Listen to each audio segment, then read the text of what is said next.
test? Is a test. Is a test? Is a test. Testing 1, 2, and 3. What's going on, everybody? Hello. Welcome to episode 53, man. Episode 53. 53. It's been, I think this is the year anniversary of the show. Oh my God. How cool is that? I wonder if anybody has been listening to this for an entire year. If you have, I'm so sorry. Has anybody been listening to this since episode 1? Probably not. But maybe this is your first episode. If so, welcome. Hello, everyone. I can't believe I've been doing a podcast for a year, man. This was not expected. I remember 2 years ago, I was having a conversation with a buddy about doing a podcast, and I was so anti doing a podcast. I thought it would be a waste of time. I was like, 1 million people already have podcasts, and I'm 1,000,001. But I don't think it's a waste of time. I've had a really good time for the past year. Mostly been solo episodes. I really hope you guys liked last week's episode with my buddy Stevie Emerson. It was really fun to sit down with Stevie and talk about social media and life and comedy and all that kind of stuff. And man, I'm excited for the guests coming up. Really excited for my new table. It's coming soon. I swear to God. I know I've been talking about this table for a while. But dude, when this table arrives, I honestly think the whole show is going to just go off. Like, even if nobody new watches, just I'm going to be better. Like, the show is going to be better when this table gets here, and I will walk you through the table the day that the table arrives. I don't want to say anything else about the table. I don't want to say what the table is or what it's going to be about or what it means to me in my life. You're going to find that out when I get the table. It's going to be a badass fucking table, dude. So this episode of the show is brought to you by nobody. I don't have any sponsors. Dude, thank you guys for rocking with me for a year, man. That's all I wanted to say about that. I guess I'll say one other thing is, like, I started doing the podcast because I felt like I had the energy to, and I had the, like, kind of creative willpower to start a podcast. And, I haven't had one regret about it. I'm super happy with how it's flowed and how I've been, like, figuring out how to get better and how to not suck as much. I hope you guys have seen that as well. I hope I'm in focus now on the camera.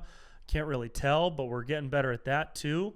There's only one way to go from here, and that's just to get better. So thank you guys for chilling and vibing and rocking, dude. Lots more fun ahead on the podcast. But until then, what's good with NFTs, baby? What do you guys know about these NFTs, dude? These Neopet foot touchers, huh? These NFTs, dude. These nucleic funky tree houses, bro. What do we know about NFTs, dude? What do we know about NFTs, dude? What do we know? What do we know about these Neanderthal furniture travelers, huh? These travelers that are made of Neanderthal period furniture. Huh? What do we know about them? Dude, go on Clubhouse, learn about NFTs. Bro, the past couple days for me have been so insanely full of being on that Clubhouse app. I can't believe it. I couldn't believe it. You might have seen the video I put out about the Clubhouse influencer, that character. That's based on me for the past week, dude. Because as soon as you go on Clubhouse, every conversation is like, oh, yeah, the crypto world with blockchain. The way blockchain is going to intersect with the crypto world in a pretty crazy way. Because, like, the AR, VR, AR, TR, CR field is going to kind of come into category with the raging pile of bat shit. And what happens with the feces from a bat is it kind of gets mixed in at the intersection of masculinity and femininity. And then what you have is a feminine, masculine pile of bat shit. And that's really cool because the AI, what you do with artificial intelligence, you can program the artificial intelligence. Really crazy, guys. Follow me on Instagram. Dude, I recommend Clubhouse 100%. I think it's going to be the new type of social media app. I think there's going to be a newer, better version of Clubhouse within the next year or two that's just going to take off. Like, remember how Vine was the next hot thing, and then Instagram kind of started doing what did Instagram start doing that took over Vine? Or what took over TikTok, I guess, was the next big Vine? Whatever. Vine, like, dissolved into nothing. I don't know if Clubhouse is going to dissolve into nothing. If it doesn't, then it's going to be the industry leader for a social engagement platform where everybody can talk to each other. And I think that's fucking awesome, dude, because the conversations you're having on there are so cool. I was in a room the other day there's a line in that Clubhouse video where I say, I was in a room the other day and MC Hammer was talking about how we should redefine our theory of what life is if energy particles are conscious of their surroundings. Like that actually happened, bro. I was in the room on Clubhouse when MC Hammer of Pants fame started talking about the consciousness of energy particles, dude. That's hammer time, baby. It was hammer time on Clubhouse. It was hammer time on Clubhouse when MC Hammer starts talking about energy particle consciousness and how we now need to redefine our definition of life. It's hammer time. That's what it is. The time is hammer. What time is it? Hammer o'clock. It's hammer time. Clubhouse is insane, dude. I was in another room with Terry Crews. He was talking about his porn addiction, which was really fascinating and fucking really cool of him to speak about something like that. So that's so close to him. And then these other rooms where even if it's not celebrities, you're just listening to like AI researchers and people who work at Google talking about the next evolution of the internet.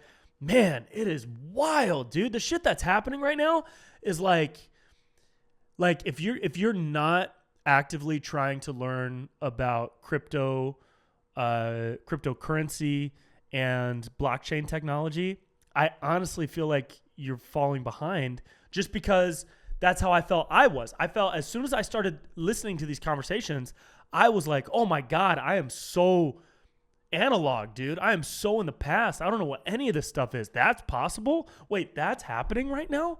What could that lead to? It's good. This is just my thought as an idiot that's wearing a Bryler t-shirt now available on my website. I truly think that the blockchain technology is going to revolutionize the way people live and interact and communicate. It's going to revolutionize everything. It could revolutionize voting.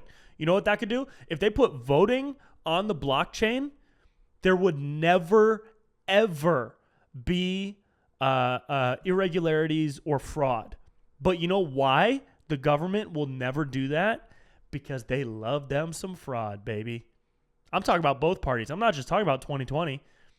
I'm talking about as far back in time as you can go. You will see evidence of fraud in different elections, even if it's a little tiny bit, even if it's just rumors, even if it's just conspiracies. All right.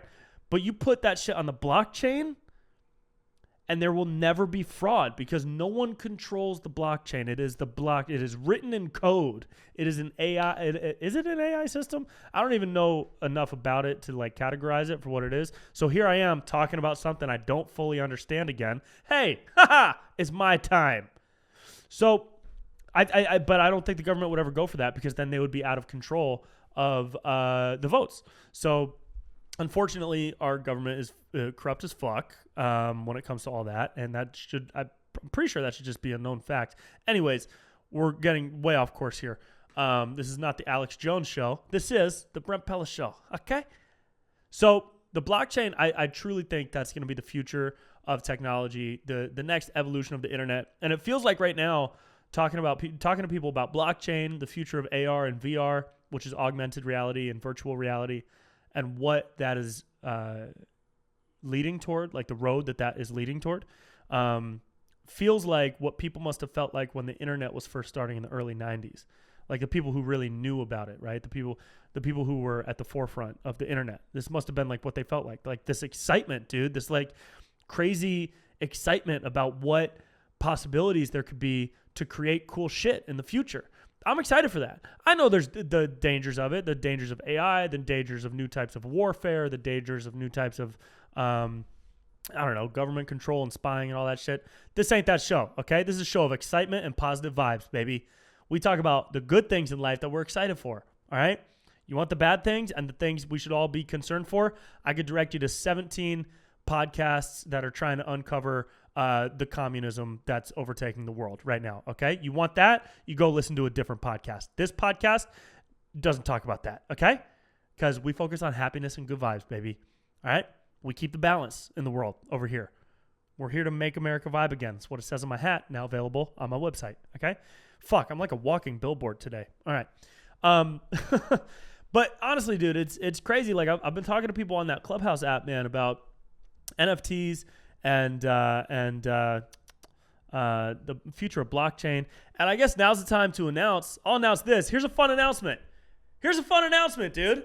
Here is a fun announcement for you. I will be releasing my first ever NFT. I'm aiming for a release on my birthday, which is March 16th. That is tomorrow. So this podcast actually comes out on Monday the 15th. So tomorrow is my birthday. That's the 16th. So I am planning to release my very first NFT on Tuesday, March 16th. I'm excited just talking about it, man. It's like, so an NFT, for anybody that doesn't know, I'll just explain what I understand it to be. And there's still a lot of gaps in my understanding. So definitely go do your own research and don't take everything I say as valid truth, because there's a lot more to it. But NFT stands for non-fungible token. Fungible meaning like copyable or changeable. But when it's not fungible, and token just meaning like a piece of media that has an encrypted code on it, a one-of-a-kind code. So you take a piece of media, you take a photo or a short video clip or a piece of 3D animated art, right? A graphic illustration. And yeah, you can put that on Instagram and somebody could screenshot it, but they don't own it, right? They just have the screenshot of it. And so there's like this psychology to owning something that has been connected to the blockchain called minted. It's been minted to the blockchain. The blockchain, once it connects, it basically burns an encrypted code within that media that lives forever. So, and you can check, like if somebody says, "Ooh, look at this NFT I got," you could check the validity of it. You tell them to go to their wallet and prove that it's connected to the blockchain, and it has a history of a transactional record of who owned it, sold it, bought it, owns it now, etc. So you can prove the validity of who owns the thing. So it's basically like buying the Mona Lisa, right? You can get a picture of it and put it on the wall, but that's just a copy of the Mona Lisa. There's only one Mona Lisa. So there's only one piece of digital virtual art that's been encrypted, right? So that's what people are selling as NFTs. And it's really exciting because that's like where everything seems to be moving, is into the augmented virtual reality world. Not a world I think I'm ever going to be fully involved in, but definitely a world I'm excited for because of the creative possibilities and the possibilities to create like entertainment content and comedy content within a completely new and different space. So my NFT, I think for the first NFT that I will ever release, it will be a minted version of the Why You Shouldn't Fly on Spirit Airlines animated stand-up comedy cartoon that I made a couple of years ago. Now, this was the first video that ever went viral for me, the first video that kind of launched my YouTube following and thereby launched my following on other social platforms, the first video that I got kind of like widespread recognition for, and the first video that kind of motivated me into just working harder as a comedian, because from then on I started doing a video a week, which I kept up, and now I do like at least 2 videos a week. And it kind of kickstarted my evolution as a writer, producer, and performer. And it was also one of the most collaborative projects I've ever worked on with my buddy Carly, who was the animator for it. And it was a really fun project. So what better thing to create as an NFT for my first NFT than my first video that ever went viral? You know, it's a piece of my career history. And so I'm hopeful that any collectors or fans of mine would want to own a piece of that history. And I'm also hopeful that, you know, for any owners, it goes up in value over the course of my career. You know, I think that's what any artist wants, is not only for the fan or the owner or the collector to appreciate the art as it is, but also to have it kind of appreciate and value on its own. And it'll also create, you know, I just want to create a cool community with all the family out there that listens to the podcasts and watch the videos. And so what I'm going to do is I'm splitting the video into 2 pieces. The first piece, which is a couple of jokes, like the first minute of the video, and then the second piece, which is the last minute and a half that tells the actual story. So it'll be available in 2 pieces. There will only be 5 copies of each piece, and everybody that purchases one of the pieces will receive a signed still image in the mail from the video. I'm going to print a really nice resolution image on nice photo paper, sign it, and mail it out to you. And then you will own the NFT if you purchase it. And you'll also have an awesome still image that I signed from the video. And then the question becomes like, okay, well, what do you do with the NFT once you own it? And, what do you do with art when you own it, right? You put it on your wall, you want to show it off. And so there are already virtual galleries where people put stuff up in their virtual gallery for others to come and check out. And like, people check it out, dude. Like, if you're not part of that world, it's all good, but that's a world that exists. People cruise around looking at digital art through their Oculus glasses or just on websites and things like that. And it's evolving at a crazy fast rate. So I imagine a future where you can create a piece of digital content or digital art, and you can come home, and as soon as your door opens, you have a little platform in your hallway that pops up a holographic image of this NFT, this 3D or graphic illustrated design, this piece of digital art, and you can enjoy it. You can consume it right there. You look at it, it creates a vibe. It's fucking cool. That's the same thing you do with art when you come home and you see it on your wall. It just adds to the vibe of your place. And so that's what I see NFTs becoming. And it's also just a collectible, like NBA Top Shot is an NFT based system. Every video moment in Top Shot is an NFT. I just bought my first pack on NBA Top Shot. Dude, I was reading an article earlier. This guy spent $175,000 on NBA Top Shot when it first launched. And his collection right now, after a year, is worth $20 million. I mean, dude, come on. That's insane. That's crazy. So it's a whole world, and it's fucking wild. My NFT will launch on Tuesday, March 16th. I don't know what platform. I will post the platform in a pinned comment and in the description of this podcast episode on the YouTube channel.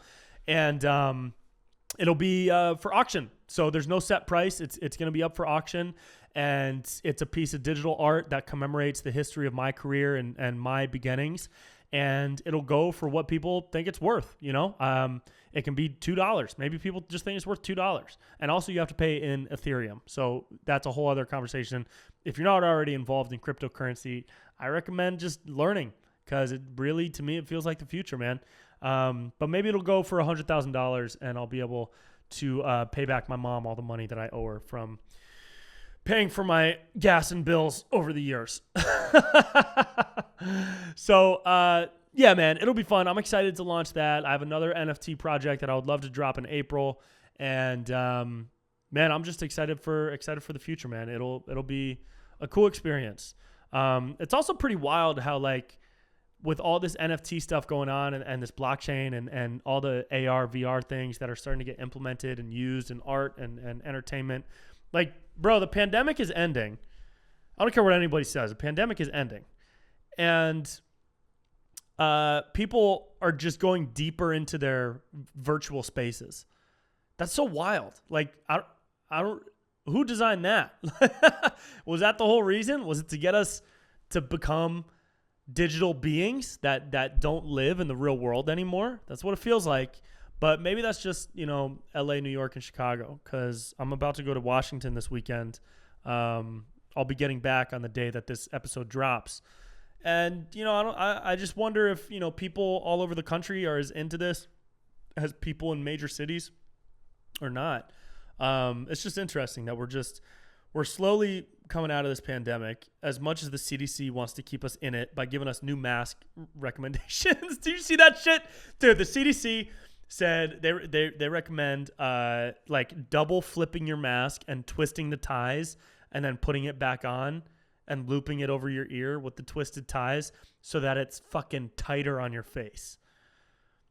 Dude, bro, we are over a year into this shit.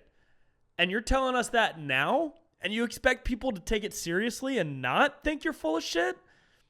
Over a year into a pandemic, you're giving a minor mask recommendation? What? How was that not a recommendation at the beginning? If legit, why was that not a recommendation at the very beginning? Because coming out with that now, it just seems like you're trying to find new shit. You're trying to find new ways, dude. New things to tell us to do. That's what it feels like. That's what it feels like, dude. All right? And again, I'm not anti-mask. I'm anti-stupid shit. That's a stupid shit. Hey, CDC, you released a stupid shit, man. You shitted out some stupid. Some stupid came out of your shitter, okay? And now it's out, and I am anti that shit because of this stupid. It's just dumb, dude. The dumb shit is just so dumb. Speaking of dumb shit, the royal family had an interview with Oprah that I didn't watch or pay any attention to, but apparently a lot of rich people are upset about something. So, I don't know. I maybe I shouldn't even comment on it because I don't even know what it was about. I guess, what was it? It was Prince Harry is mad at the royal family because there were moments of racism toward Meghan Markle. Sounds like a fucking legit thing to be mad about, for sure. I don't know if we need a whole Oprah segment about it, you know? Maybe, you know, or maybe we do. Maybe we do. No, you know what? I changed my mind. Maybe we do need a whole Oprah segment about it. Because if the queen is a racist, we got to know, you know? If the royal family over the pond is racist, I think that does deserve an Oprah segment. But a lot of people were trashing it, and I don't know why. I didn't do my research. I'm gonna be honest. Didn't fucking research it because I could not give a shit less about Prince Harry and Meghan Markle. I just don't care. I just don't care about the royal family. I have no cares in my body for the royal family. And a lot of people do. A lot of people are obsessed with them and follow their every turn of life. Couldn't give a shit less, okay? It's 2021, and we still have kings and queens. Oh, fuck off, man. It's 2021. You're trying to be a queen of something? You're trying to be a king? You're trying to have a castle, dude? You're trying to be a prince? There's princes out there. I know Prince Harry removed himself. He's not a prince anymore or whatever. But there's some princes out there? Dude, no. Just be a commie dictator like everyone else. No, man, we don't need kings, dude. If you're going to be a king, you need to do some king shit. If you're going to be a king, you need to slay a dragon or something. You need to be able to, like, talk to owls in the night. If you're a king and you can't speak to owls, I don't know what you're doing, dude. I don't know what your deal is, bro. But you are not my king. My king can speak to owls. My king goes up into trees at night looking for words of wisdom, and he goes, hoo, hoo, hoo, hoo, hoo, hoo, hoo. And then an owl turns his head around like 360 degrees and goes, hoo, hoo, hoo. And then the king just nods silently and scurries back down the tree, and the owl goes back to sleep. And the next day, the king looks out at all of his people, and he says, no more tyranny. I am a servant of the people, and I will treat you right. And everybody cheers and shit. And then the owl flies by and like winks at him from above, and the king just nods. That's the king I want, dude. If you're going to be a king and you can't do some king shit like that, you ain't my king, bro. You ain't my king. No. It's 2021 and we have kings and queens? No. If you're a queen too, you need to be able to shapeshift into a cat.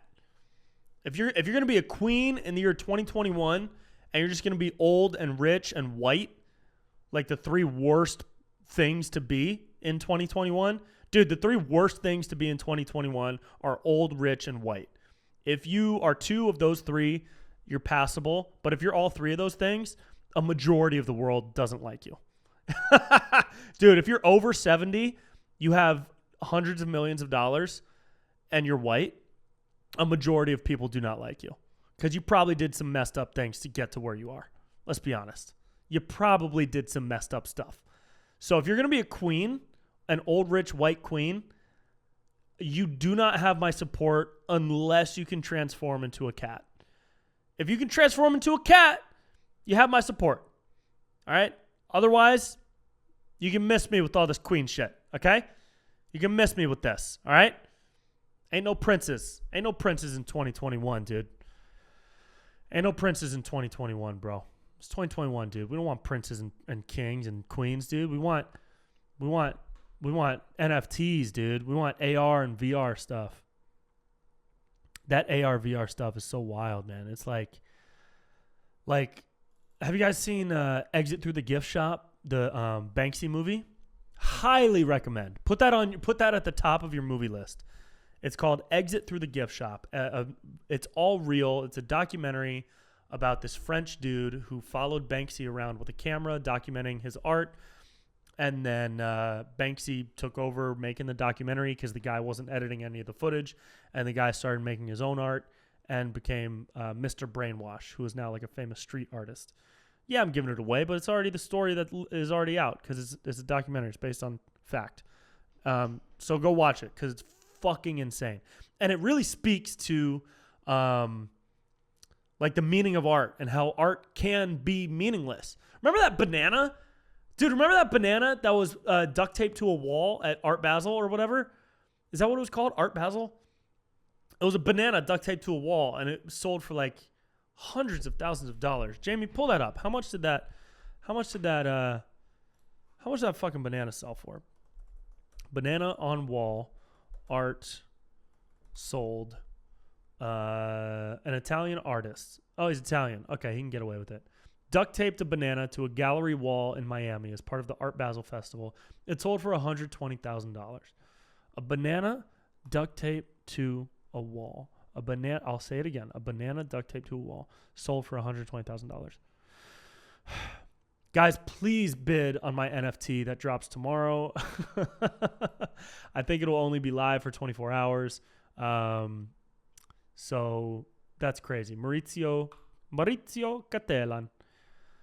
$120,000, man, to do that. That's crazy. It's like that thing, dude. Art people love being made fun of, man. Remember when Banksy had a piece of art up for auction and it sold for $1 million, and as soon as it sold, he pressed a button because he was hidden in the audience somewhere. Nobody knows what he looks like, and the fucking thing got shredded through the frame because he had installed a shredder in the frame and it shredded the thing. And they said, oh, well, now it's worth twice as much. And it's like, dude, art people, like, if you mess with art people, they just say, oh, that's art. That's even better art. That's more art. What? Yeah, make fun of us. That's art. That's more art right there. You could duct tape a piece of shit to the wall at a huge museum, and they would call it art. You could throw your own shit at a canvas, literally, and sell it for tons of money. That's so crazy. It's not even the artist that makes art valuable. It's somebody at a gallery. Somebody at a huge gallery can say, you know what? I want that piece to be worth $500,000. And it's something you can make in 5 seconds. So it's like art is really it's worth whatever you're going to pay for it. Yeah. But at a certain point, it just becomes like obnoxious, dude. So absurd. Like the Mr. Brainwash stuff. He copies everybody. All of his art is all copied. He copied a bunch of artists to make everything, and nothing he makes is like original or meaningful. That has no meaning. So I don't know. At least that's what I could gather from the documentary. Been watching a lot of movies as we sit here waiting for the stimmy check to hit. What do we think of that? Is that stimmy check gonna hit? Is that stimmy check gonna hit though? I don't know, dude. Boy, cancel culture has had a good time lately, huh? Dr. Seuss, Jeep Grand Cherokee, Pepe Le Pew, the word "Hey you guys." What was the other one? Potato Head. Yeah, wow, it's crazy. I mean, it's like, yeah, some of them I understand. The Potato Head one, I thought it was pretty ridiculous at first, but I guess it's a marketing thing at the end of the day, and some people could think it's, oh no, they're just trying to brainwash our kids into wanting to get trans operations. And no, I don't think anybody under the age of 18 should be allowed on their own to get a crazy surgery like that. But that's a whole other conversation. But it's like the Potato Head thing. It seems like a marketing thing. Jeep Grand Cherokee. If it really is the Cherokee Nation that's upset about that, I understand. If it's a bunch of white women in Naperville, Illinois, getting up in arms that Jeep is still calling their car a Cherokee, tell those women to go back to fucking Bloomingdale's or whatever. That's not a funny joke, but fuck it, I said it. You know what I mean? It's like to me, it depends on who. Like if it's the actual Cherokee Nation of Native Americans that are upset that Jeep is capitalizing on their tribe name, then I think that's valid and should be discussed. But if it's a bunch of white people trying to virtue signal by canceling anything that even nods toward another culture, then no, that seems ridiculous. So it just really depends. The Dr. Seuss stuff, yeah, the guy had some racist shit, dude. Bro, I don't know what Dr. Seuss was on for some of that shit. But I'm glad that it was only some books and it's not like a whole, never read The Grinch to your kids anymore type of thing. Because I think that would be the step that's too far. But looking at a book, seeing racist imagery and racist terms like how Chinese people use pogo sticks to eat their food, but the guy's using chopsticks or whatever. There was something like that in there. Something else where he referred to somebody as a boogaloo or a spook or something like that. That was really racist and definitely should not be in a kid's book. I forget what it was. Damn, I should have had the books. I think they're at my mom's. But yeah, dude, like how would you argue that? If there's obvious racist shit in there, yeah, maybe just, stop printing those. And anybody who owns them can choose to read them to their kids. But print everything else. Don't cancel Dr. Seuss. Just kind of remove the books that have racist stuff in them. Seems very legitimate to me.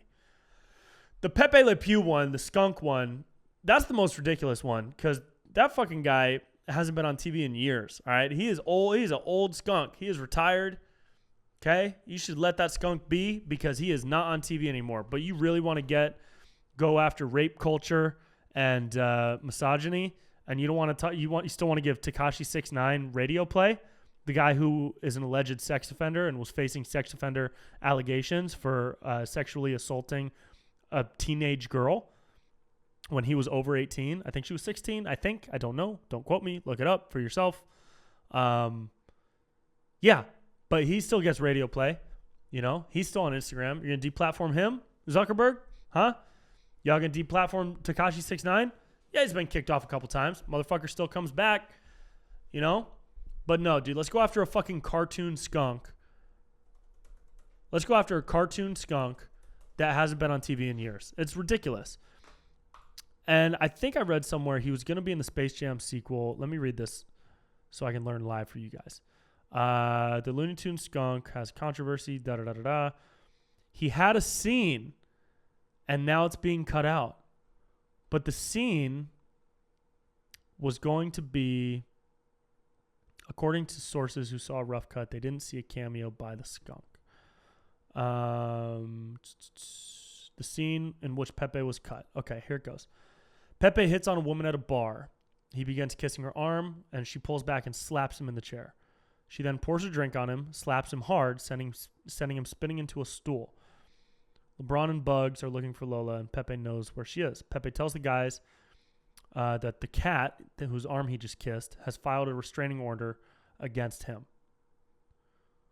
And then LeBron has a line in the script that says Pepe can't grab other tunes without their consent. What the fuck? Dude, why did you cut that from the movie? Keep that in the movie. You cut that from the movie? That's a fucking message, dude. How are you going to cut that from the movie? That is so stupid. That whole message shows what not to do. It shows Pepe Le Pew kissing a girl's arm without her consent, and then she slaps the shit out of him and pours her drink on him, and he gets a restraining order, and then LeBron James tells him he can't do that. That's the way to do it. That's the way to do it. That's the way to do it. And it got cut from the movie. Are you fucking kidding me? Come on, fucking Hollywood. Keep that shit in the movie, dude. Cut Tekashi 6ix9ine from everything. Keep Pepe Le Pew in the movie to teach kids not to kiss girls on the arm without their consent, or LeBron James will tell them that they're being bad. That's how you do it. And they're going to cut that scene from the movie. Instead of teaching a lesson through the movie, they're going to cut out the lesson and just not acknowledge it at all. Fucking lame, weak, stupid, trashy, irresponsible. That is so stupid, dude. Whatever, dude. Those producers will probably never hire me after I said this. Maybe they will. I'd say it to them in fucking person too, dude. That's so stupid, man. You have the perfect opportunity to teach the youth, and instead you're gonna ignore it. You're gonna remove that opportunity. That's such a great opportunity. It's done in so tastefully. Whatever, man. I'm gonna wrap this up. I'm getting hot. Guys, thank you so much for cruising with me for the past year. Very excited for the year ahead. A lot of really awesome side projects I'm working on right now that I'm really looking forward to launching in 2021 and 2022. And I hope you'll be there to be a part of them. Okay? So look out for the NFT drop coming tomorrow, Tuesday, March 16th, which is my birthday. I will be turning 17 years old. I am 17 right now, but every year I turn 17 again. So I will post the link to the NFT in the pinned comment. I will pin it as a comment under the YouTube video of this episode, and I will post it all over my socials, and I will put it in the description so that you can't miss it. All right? So own a piece of Brent Pella history, baby. That'll be fun, man. And then you can show it off in your virtual gallery and play it whenever you want. And that was another big part of the NFT thing. Is like I never want to give away original copies of my material unless they're on my platforms. I don't even like when other pages share my shit, because then other pages share it from their page, and then my name gets lost in translation, and I never get credit for shit because it gets passed through like 7 different layers of accounts. So for this NFT, it's also very special because it's the only time I've ever actually shared an unbranded, exclusive digital original copy of my content. So you can own that, put it in your Brent Pella museum, all right? And keep the vibes rolling, baby. I love you guys, okay? I'll see you next week. Have a great week. Drink lots of water. Please drink more water. Please drink more water. Okay, love ya. See ya.